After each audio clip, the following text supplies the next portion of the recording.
Kalau engkau memang betul Nabi, mana buktinya? Apa kata Kanjeng Nabi Muhammad SAW? Apakah tidak cukup peristiwa yang engkau alami di negeri Syam dan takbir atas peristiwa tersebut yang disampaikan oleh seorang pendeta Nasrani?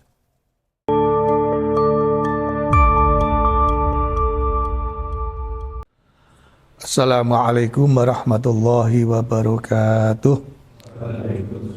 Alhamdulillah, assalatu wassalamu ala rasulillah Sayyidina wa maulana Muhammad ibn Abdillah wa alihi wa ashabihi wa man wala ila yaumil qiyamah, amma ba'd.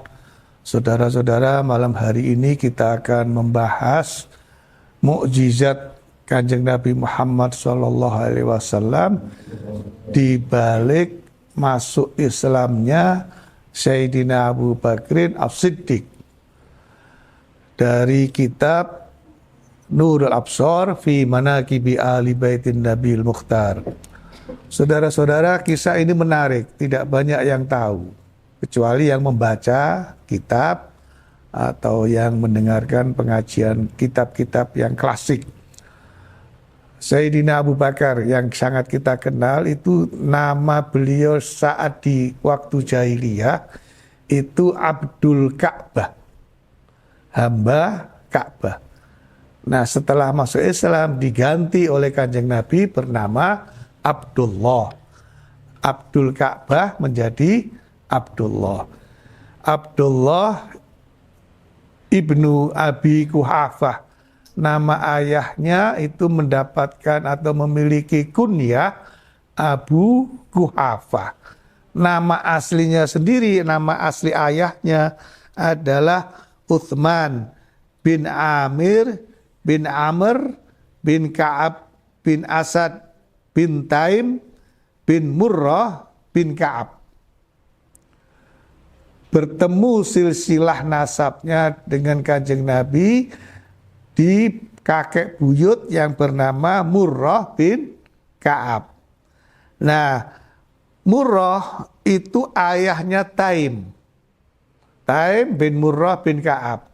Maka kemudian Sayyidina Abu Bakar As-Siddiq dan keturunan dari Murrah, Taim bin Murrah itu dikenal berasal dari suku Quraisy kabilah Bani Taim.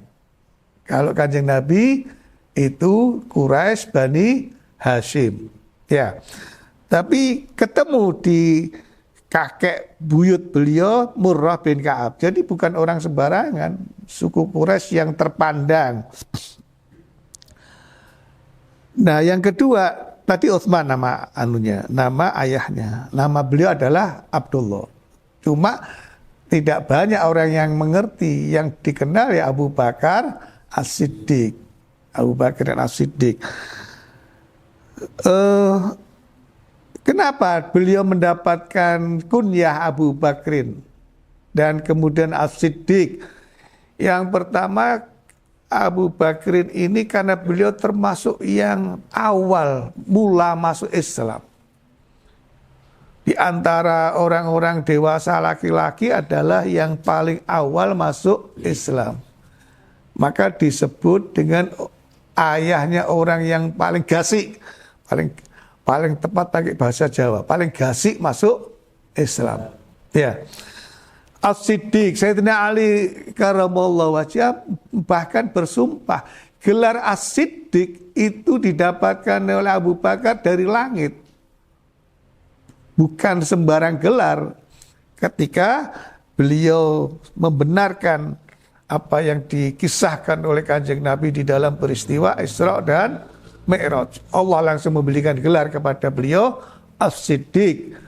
Tapi beliau sendiri, Kanjeng Nabi sendiri itu memberi gelar kepada Abu Bakar As-Siddiq Atikon. Dia punya dua gelar beliau, As-Siddiq dan Atikon. Kenapa Kanjeng Nabi memberikan gelar Atikon? Li'anna Nabi sallallahu alaihi wasallam nadara ilahi faqala hata atikum minan nar. Ketika Nabi melihat wajah Abu Bakar, beliau mengatakan ini orang yang bebas dari neraka. Atik itu artinya bebas, orang yang bebas. Itkun minanar, bebas dari api neraka. As-Siddiq dari Allah, dari langit, kata Imam Ali radhiyallahu anhu. Atikon dari Kanjeng Nabi. Dua gelar yang dimiliki oleh Sayyidina Abu Bakar As-Siddiq. Beliau lahir 2 tahun 4 bulan. Ada yang mengatakan 2 tahun 4 bulan setelah peristiwa gajah. Amul Fil, tahun gajah. 2 tahun 4 bulan setelah tahun gajah.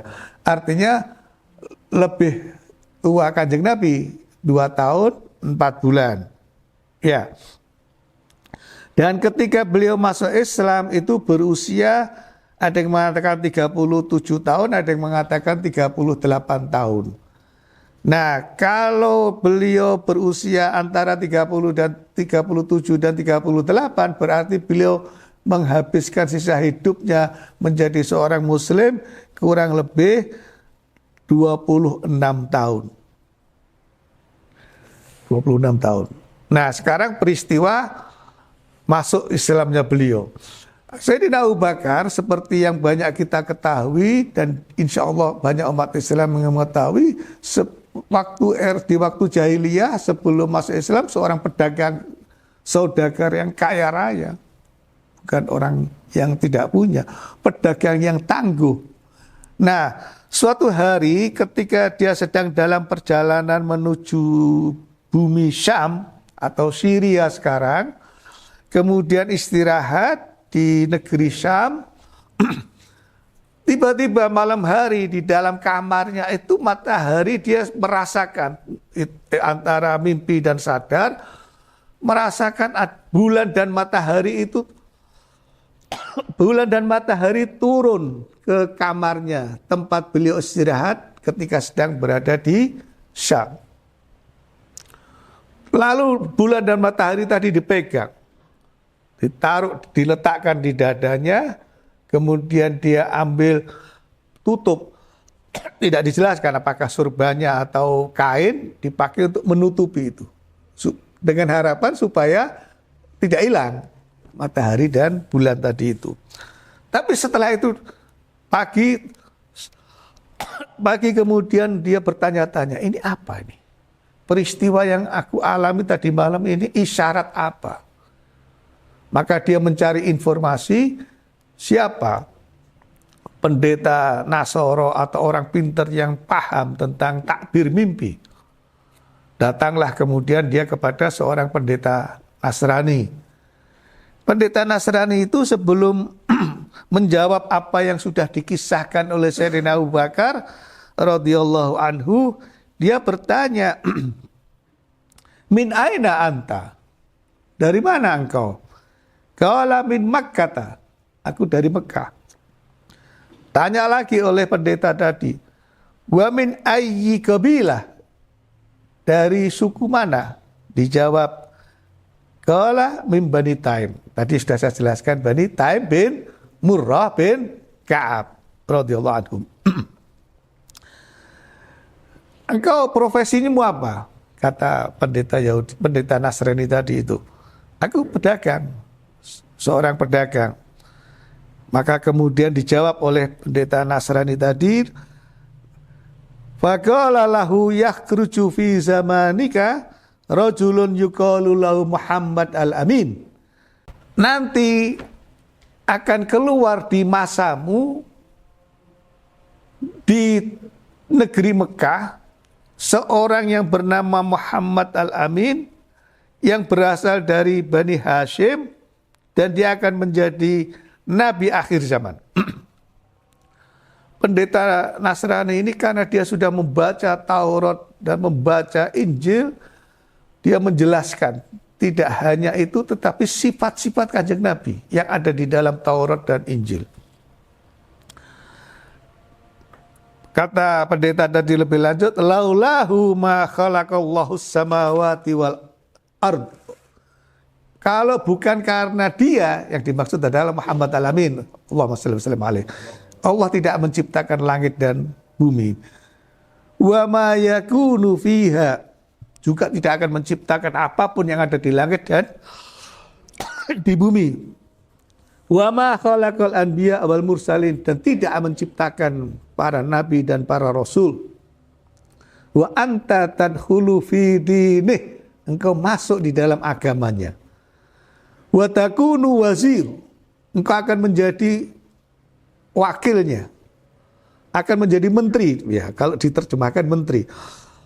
Wa khalifatu, dan menjadi penggantinya mim ba'dihi, setelah beliau.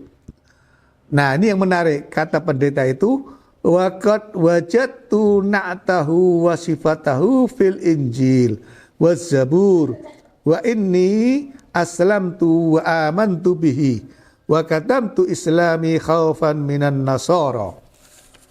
Aku sudah mendalami, mempelajari semua sifat-sifat Nabi itu, dan aku ikrar masuk di dalam agamanya. Aku beriman. Cuma aku sembunyikan keimanan, keislamanku, karena aku khawatir dengan orang-orang Nasoro. Beliau bukan orang sembarangan, pendeta. Nah, setelah mendapat penjelasan itu, rasa ingin segera kembali ke Mekah muncul. Kepengen dang ketemu. Apa bahasa Indonesianya apa? Dang ketemu ini apa? Kepengen segera ketemu. Seperti apa yang orang yang bernama Muhammad Al-Amin yang dikisahkan oleh Rahib An-Nasoro tadi itu. Begitu sampai di Mekah, dia berusaha mengetahui di mana. Lalu tidak bosan, setiap hari selalu berkunjung menemui Kanjeng Nabi Muhammad SAW. Sampai akhirnya Kanjeng Nabi bertanya, ya Aba Bakrin, kulla yaum taji ilayya wa tajlisu ma'i. Setiap hari engkau datang dan duduk bersamaku. Kenapa engkau enggak masuk Islam? Kata Abu Bakar As-Siddiq, in kunta nabiyan fala budda laka min mu'jizah.